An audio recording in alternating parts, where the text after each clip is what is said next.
मंत्री श्रवण कुमार ने कहा कि जब जब चुनाव नजदीक आते हैं सीबीआई और ईडी की तरफ से ये रेड वाली कार्रवाई जो है वो बढ़ जाती है। विपक्ष इससे डरने वाला नहीं है। लालू यादव के बहुत करीबी माने। अरे भाई, ईडी है, सीबीआई है, इसका क्या काम है? जब जब चुनाव आएगा तो छापा लगेगा, तो पूरा देश जानता है। अभी 3-4 राज्यों में चुनाव हो रहा है, तो अभी तो छापा पड़ेगा और पड़ रहा है। कोई नई बात थोड़ी है, इससे कोई डरने वाला थोड़ी है। न देश की जनता डरेगी और न जो नेता है विपक्ष में वो डरेंगे।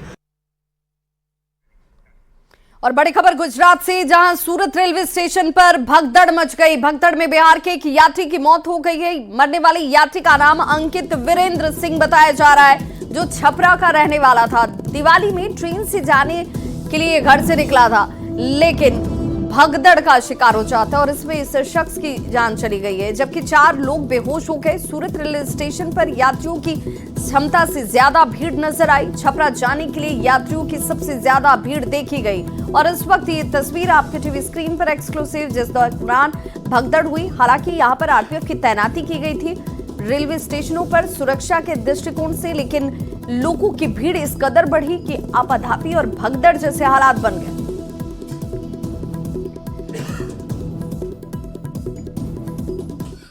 तो गुजरात के सूरत में दिवाली और छठ पूजा में घर जाने के लिए रेलवे स्टेशन पर यात्रियों की भारी भीड़ देखी गई। बिहार और यूपी जाने वाले मुसाफिर जो हैं वो बड़ी तादाद में, यूं कहें कि दोगुनी की संख्या यहां पर नजर आई। ताप्ती गंगा ट्रेन में जाने के लिए यात्री लंबी कतारों में खड़े दिखे। छपरा जाने वाले यात्रियों की तादाद सबसे ज्यादा देखी गई। ट्रेनों में खचाखच भीड़, पांव रखने तक की भी जगह नहीं। स्टेशन पर भीड़ को कंट्रोल करने के लिए आरपीएफ और रेलवे पुलिस की तैनाती भी थी। आपको बताते चलें कि सूरत में उत्तर भारतीयों की आबादी तकरीबन 20 लाख के आसपास बताई गई है।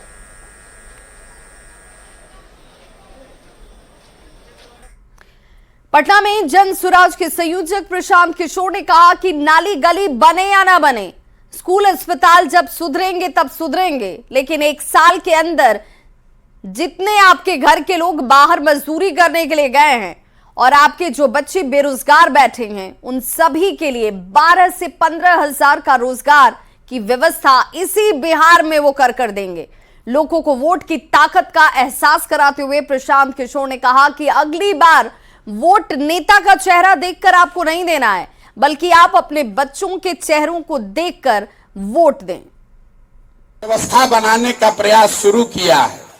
जब ये व्यवस्था बनेगी तो नाली गली बने या चाहे मत बने, स्कूल अस्पताल जब सुधरेगा तब सुधरेगा, लेकिन 1 साल के अंदर, इसको याद रखिएगा, साल भर के अंदर जितने आपके घर के लोग बाहर गए हैं मजदूरी करने और जो आपके घर के बच्चे बेरोजगार बैठे हैं, सभी के लिए 12 से 15 हजार रुपया का रोजगार का व्यवस्था यही बिहार में आपको करके देंगे। और वोट नेता को देखकर नहीं, अपने बच्चों का चेहरा को देखकर देना है।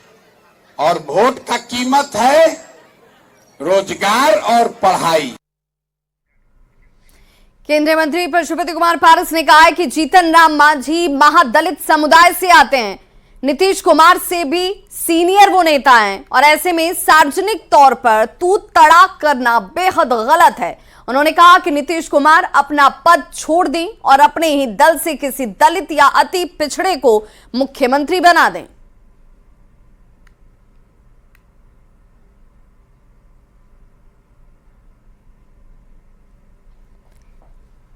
तो जीतन राम मांझी को अब पशुपति कुमार पारस का भी साथ मिलता हुआ। तो जीतन राम मांझी पर सीएम नीतीश कुमार की टिप्पणी के बाद बीजेपी लगातार हमलावर है। बीजेपी का यह कहना है कि नीतीश कुमार को कभी दलितों से प्रेम था ही नहीं, उन्हें यह प्रेम कभी रहा ही नहीं। जनक चमार के साथ भी नीतीश इसी तरह का व्यवहार करते रहे थे। नीतीश कुमार जी अंदर से मानसिक रूप से दलित विरोधी हैं और जनक चमार जी ने मुख्यमंत्री के कलीग रहते हुए, उनके कैबिनेट के साथी रहते हुए जो पीड़ा झेली, आज उसका वो उद्गार कर रहे हैं। जनक चमार जी ने तो अपने भारतीय जनता पार्टी के संस्कारों का निर्वहन करते हुए ये सोच करके एक वरिष्ठ के विषय में कुछ नहीं कहा कि शायद उनसे गलती हो गई होगी, पर अब तो मुख्यमंत्री जी बार बार दलित समुदाय के विषय में जिस तरह से रिएक्ट कर रहे हैं, उसके बाद तो कहीं कोई गुंजाइश ही नहीं बच जाती है।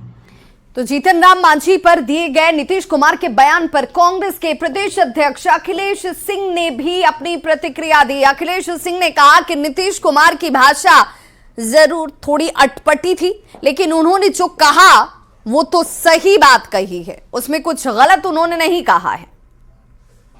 कि कुछ भी बात जो उन्होंने कही है वो तो सच है। इस तो पूरा बिहार जानता है कि उन्होंने मुख्यमंत्री जब उन्होंने छोड़ा था अपना पद तो उनको बनाया था, लेकिन जिस तरह की बात उन्होंने की उसको थोड़ा बेहतर ढंग से रखा जा सकता था। अगली खबर नालंदा के पावापुरी से, जहां पर जल मंदिर परिसर में जैन धर्म की 24वीं तीर्थंकर भगवान महावीर के 2549वें निर्वाण महोत्सव को लेकर के देखिए कैसे भव्य तैयारी की गई। यहां पर ये उत्सव मनाया जाता हुआ 2 दिवसीय पावापुरी महोत्सव का उद्घाटन मुख्यमंत्री नीतीश कुमार ने किया है। मुख्यमंत्री नीतीश कुमार ने परिसर में लगाए गए स्टॉल का भी इस दौरान निरीक्षण किया।